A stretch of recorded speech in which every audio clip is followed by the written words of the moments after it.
సింహాసనం మీద కూర్చున్న విధానంలో మీరు చూస్తే ఆవిడ కూర్చున్న దాన్ని మంచం అంటారు. మంచం అంటే పర్యంకం, ఇలాంటిది సరిగ్గా ఇదే అనుకోండి. దీనికి 4 కోళ్ళు ఉన్నాయి. బ్రహ్మ, విష్ణు, రుద్ర, ఈశ్వర అని 4 ఉంటాయి సరిగ్గా వాటికి పేర్లు. మరి రుద్ర, ఈశ్వర ఏమిటి?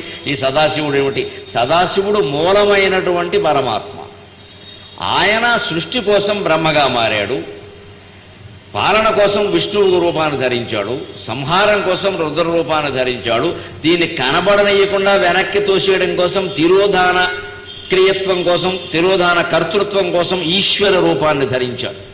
ఇవే 4: సృష్టికర్త్రి బ్రహ్మరూప, గోప్త్రి గోవింద రూపిణి, సంహారిణి రుద్రరూప, తిరోధానకరి ఈశ్వరి. ఈశ్వరుని యొక్క భావం కాబట్టి ఈశ్వరి అన్నారు. ఇక 5వది ఏమిటి? మళ్ళీ ఈ పడుకున్నాయని ఉన్నాడే పెద్ద మనిషి సదాశివుడు. సదాశివానుగ్రహదా. మళ్ళీ సృష్టి ప్రారంభం కావాలంటే ఓసారి అమ్మవారు